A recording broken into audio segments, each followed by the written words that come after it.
Alam mo, ikaw na ang hinahanap ko. Sa bawat ngiti mo, sa bawat hakbang mo papunta sa akin, sa bawat patawad, sa bawat pagsabay mo sa akin papunta sa pangarap nating dalawa. I will do my best para sa susunod na hakbang mo ay sa harap na ng simbahan papunta sa akin. Sa hinaharap natin.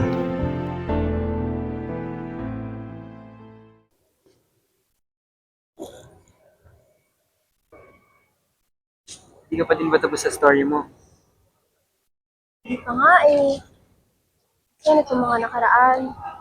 Writer's block ako. Saan mo ba kasi papalabas yan? Hindi, bahala na kung saan. Basta, paparating ko yung message ko. Hindi mo pa din ba sa akin ikikwento? Saka na. Next time?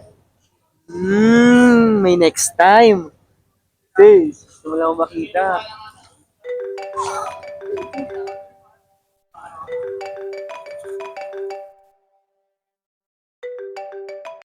Mama mo?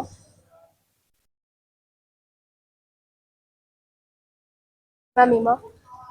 So work. Ah, sana lahat. Bakit? Hindi ka pa din ba tinatawagan? Natawagan naman. Alam mo naman ako.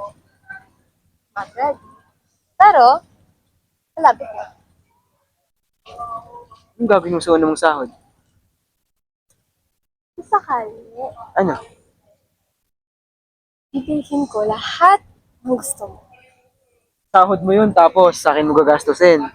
Oh, ganun din naman ikaw ah. Kahit na. Naalala mo ba yun sa'yo? Hindi na. Di ba kumain tayo? Parehas first time natin noon makakain sa mahaling restaurant. Tapos yung mga empleyado hindi tayo ini-entertain. Oo, naalala mo pala eh. Hindi nila alam, malaki sahod mo. Ay, Pero, masarap lang sa feelings, no? After ng ilang years, kung ano lang yung meron tayo.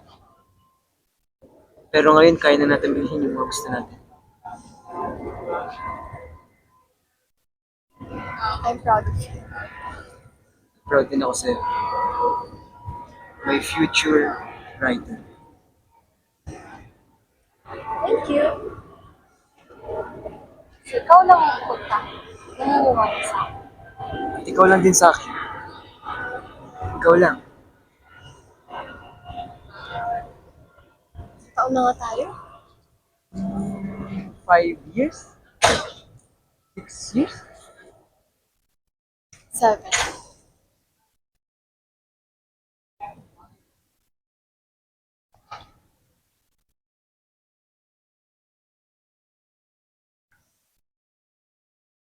Ano, yung na-realize mo?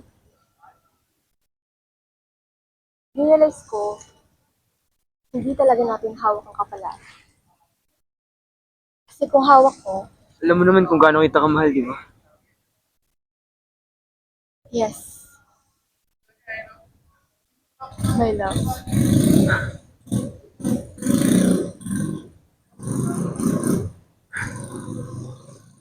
Ang galing, no? Hindi natin akalahin mapag-decide tayo ng ganito. Kasi kahit gaano katagal din naman, minsan hindi ko naman naisip. Makakapag-decide ako ng ganito. So, dito na tayo. It is what it is.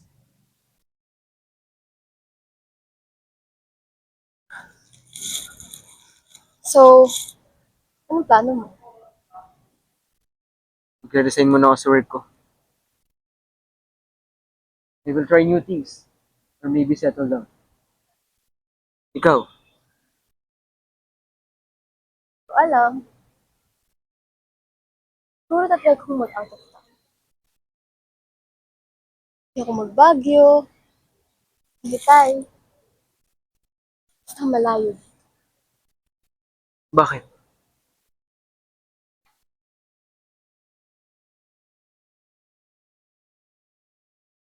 Because everything here reminds me of you.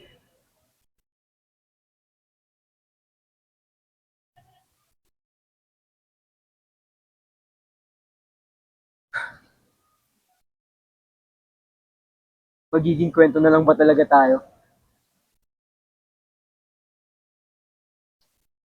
Is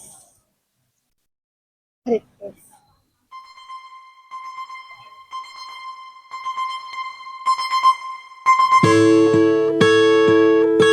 At kung ako man ang tatanungin, ikaw pa rin ang gusto kong silungan. Pero hindi ka na pwedeng maging tahanan.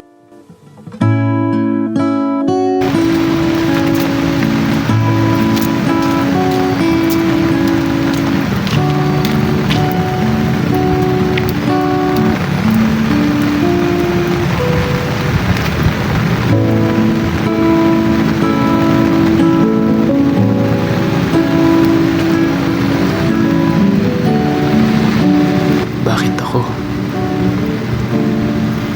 Kasi